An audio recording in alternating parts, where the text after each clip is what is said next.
پیارے ناظرین، حضرت آدم علیہ السلام کے آنے سے پہلے زمین پر 28 قسم کی مخلوقات آباد تھیں۔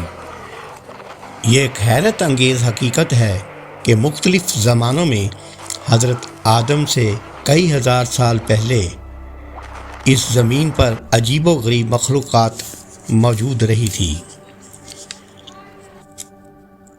عبداللہ بن عمر رضی اللہ تعالی عنہ کہتے ہیں کہ آدم علیہ السلام سے قبل جنات زمین پر ہزاروں کی تعداد میں آباد تھے، لیکن جب وہ انتہا سے زیادہ خون ریزی میں مبتلا پائے گئے تو اللہ تعالیٰ نے فرشتوں کا ایک گروہ زمین پر بھیجا جس نے ان جنات کو سمندروں کی طرف مار بھگایا۔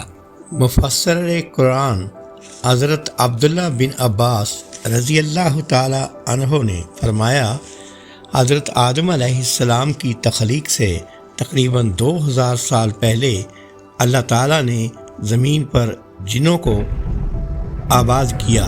جب جنات زمین میں فساد پھیلانے اور آپس میں قتل و غارت کرنے لگے تو اللہ تعالیٰ نے ابلیس شیاطین کے باپ کو فرشتوں کی معیت میں بھیجا کہ جنات کو سمندروں اور جزیروں کی طرف بھگا دو۔ ابلیس فرشتوں کو ساتھ لے کر جنات کو سمندروں اور جزیروں کی طرف بھگا دیا۔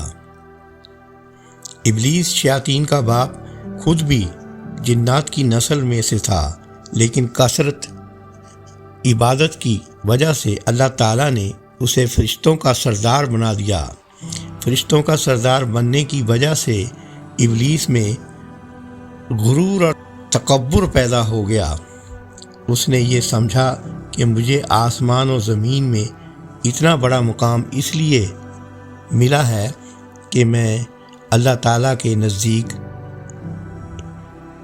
تمام مخلوق سے افضل ہوں۔ اللہ تعالیٰ کو اس کا غرور اور تکبر پسند نہیں آیا، اور اسی وقت اللہ تعالیٰ نے فرشتوں کے سامنے ایک ایسی مخلوق کو پیدا کرنے کا اظہار فرمایا جو زمین میں اللہ تعالیٰ کی نیابت قائم مقامی کرے۔ فرمان الہی ہے جس کا ترجمہ ہے، اے پیغمبر صلی اللہ علیہ وسلم، وہ وقت یاد کیجئے جب آپ کے رب نے فرشتوں سے کہا کہ میں زمین میں اپنا کوئی خلیفہ یعنی نائب بنانے والا ہوں۔ فرشتے زمین میں جنات کا فساد اور خون ریزی دیکھ چکے تھے۔ فرشتوں نے حکمت معلوم کرنے کے لیے کہا، اے اللہ، کیا آپ زمین میں ایسی مخلوق کو اپنا نائب بنانا چاہتے ہیں جو زمین میں فساد پھیلائے اور خون ریزی کرے، جبکہ ہم آپ کی حمد کے ساتھ تسبیح اور پاکیزگی بیان کرتے ہیں۔ اللہ نے فرمایا، جو حکمت میں جانتا ہوں وہ تم نہیں جانتے۔ پھر اللہ تعالیٰ نے اپنی چاہت کو عملی جامہ پہناتے ہوئے حضرت آدم کا پتلا اپنے ہاتھوں سے تیار کیا۔ فرمان الہی ہے، اللہ تعالیٰ نے فرمایا، اے ابلیس، جس آدم کو میں نے اپنے ہاتھوں سے پیدا کیا اسے سجدہ کرنے سے تجھے کس چیز نے روکا؟ قیامت کے دن اہل ایمان جمع ہو کر آدم علیہ السلام کے پاس آئیں گے اور عرض کریں گے، آپ تمام انسانوں کے باپ ہیں۔ اللہ تعالیٰ نے آپ کو اپنے ہاتھ سے پیدا فرمایا، فرشتوں سے آپ کو سجدہ کروایا، آپ کو چیزوں کے نام سکھائے۔ آپ اپنے رب کے سامنے ہماری سفارش کیجیے۔ اللہ سبحانہ و تعالیٰ نے آدم علیہ السلام کو پوری زمین سے جمع کی گئی مٹھی بھر خاک یعنی مٹی سے پیدا فرمایا۔ اسی وجہ سے آدم کی اولاد بھی مختلف رنگوں کی مٹی کے مطابق پیدا ہوئی ہے۔ ان میں سفید، سرخ، سیاہ اور درمیانی رنگوں کے بھی ہیں۔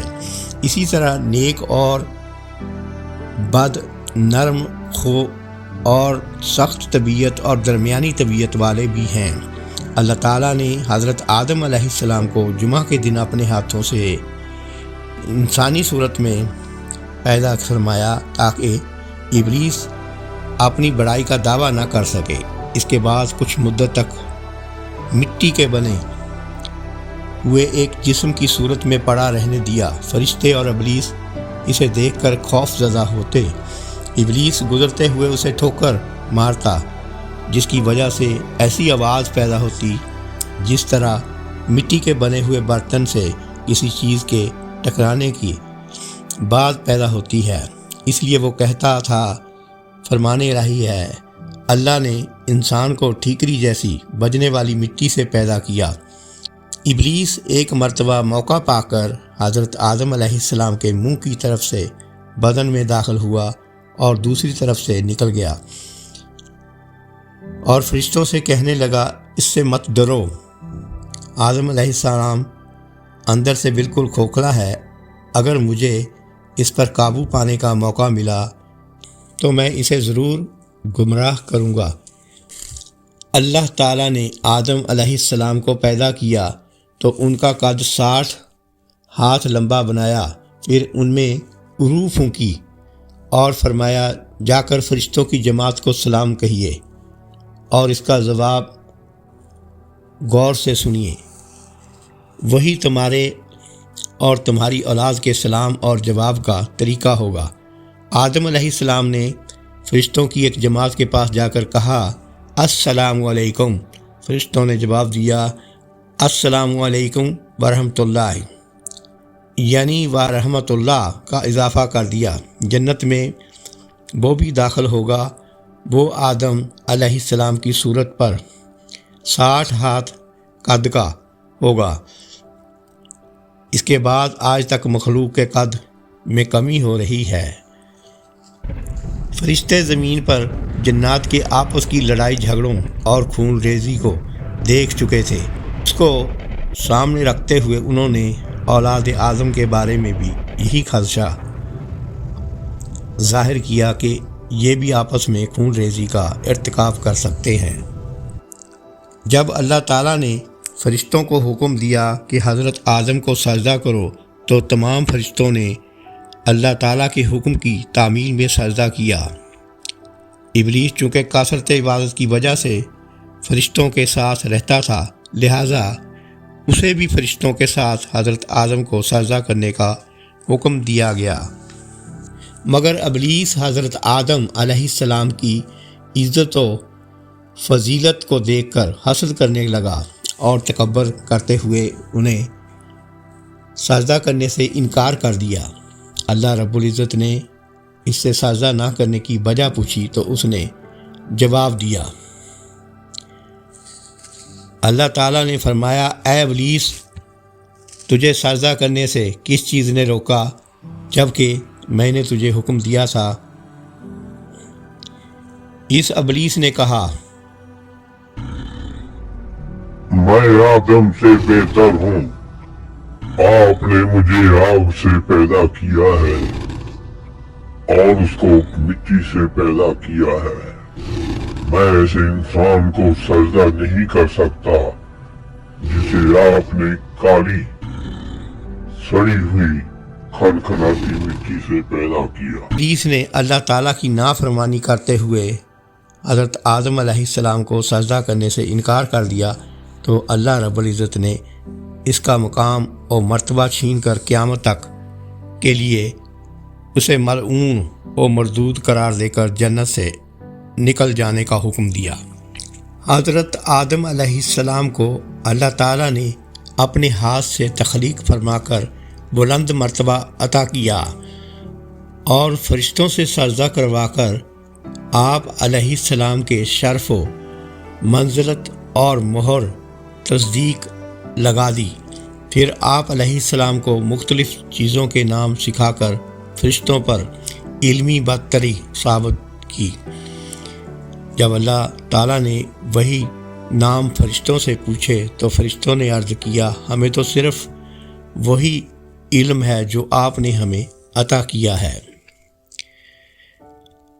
حضرت حوا کی پیدائش سے پہلے حضرت آدم علیہ السلام اکیلے تھے، ان کا کوئی ہم جنس نہیں تھا، لہٰذا اللہ سبحانہ و تعالیٰ نے ان کی دلجوئی اور تسکین کے لیے انہی کے جسم میں سے بائیں طرف کی چھوٹی پسلی سے حضرت حوا کو پیدا کیا، ان کی بیوی بنا کر انہیں جنت میں رہنے کا حکم دیا۔ وہی اللہ ہے جس نے تمہیں ایک جان آدم علیہ السلام سے پیدا کیا اور اسی سے اس کی بیوی پیدا کی تاکہ وہ اس بیوی سے سکون حاصل کر سکے۔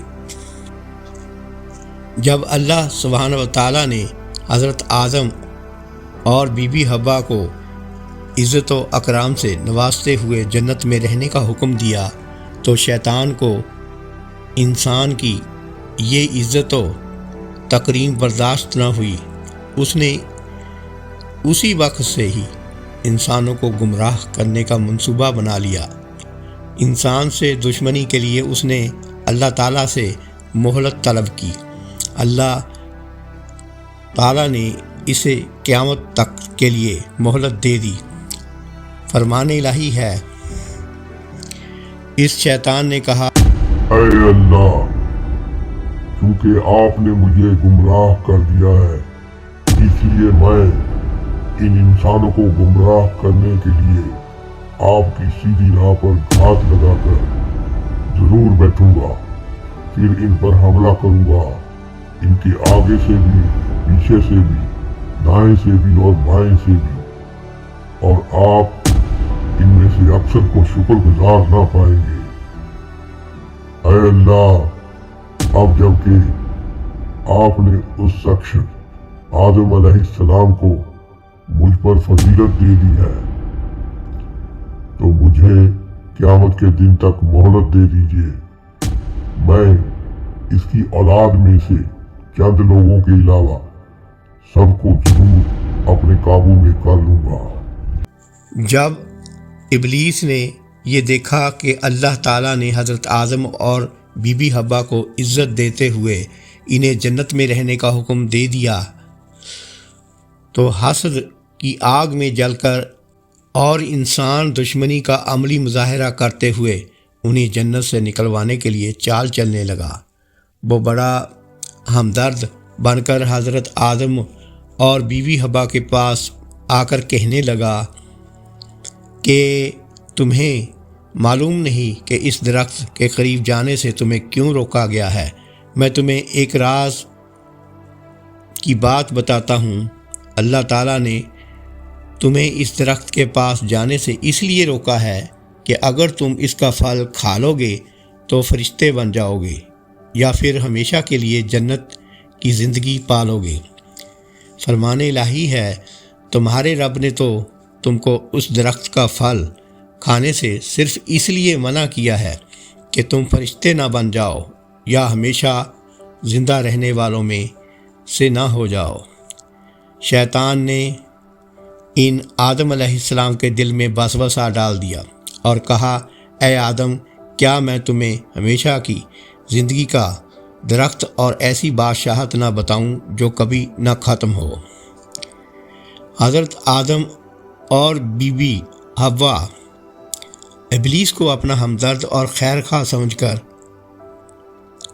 اس کے بہکاوے میں آ گئے اور جس درخت کے پاس جانے سے اللہ تعالیٰ نے منع کیا تھا اس کے پاس چلے گئے، اور جیسے ہی اس درخت کا پھل چکھا تو ان کے جسم پر سے جنتی لباس فوراً اتر گیا۔ فرمان الہی ہے، ہم نے کہا، اے آدم، یہ تمہارا اور تمہاری بیوی کا کھلا دشمن ہے، خیال رکھنا ایسا نہ ہو کہ یہ تم دونوں کو جنت سے نکلوا دے، پھر تم مصیبت میں پڑ جاؤ۔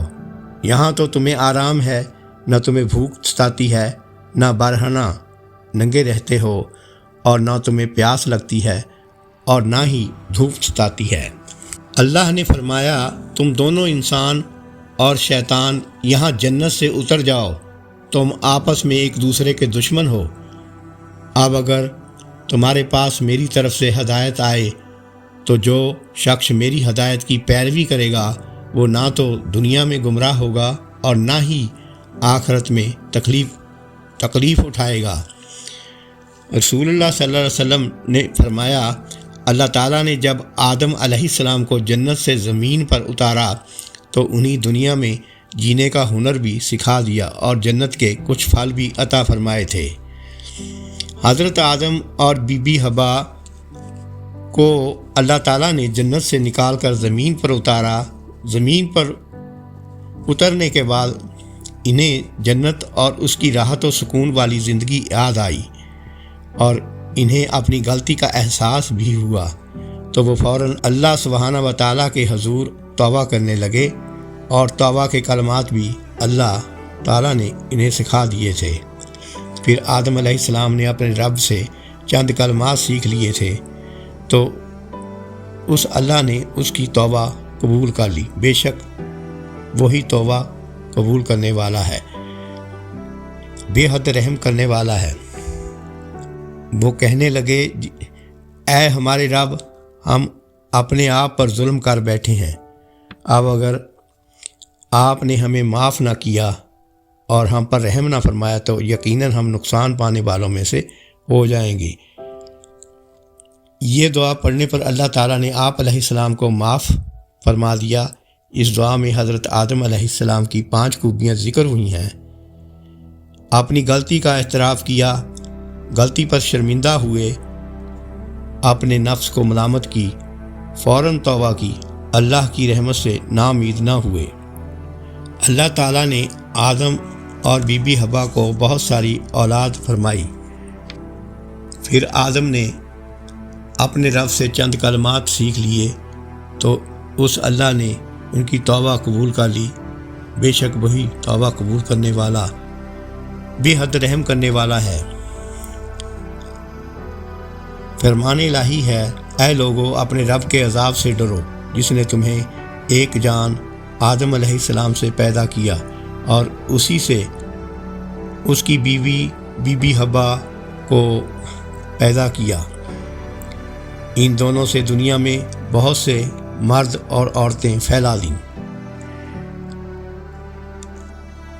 تو اس طریقے سے آدم اس دنیا میں پہلا انسان تھا۔ آج ہم بھی اسی کی اولادیں ہیں۔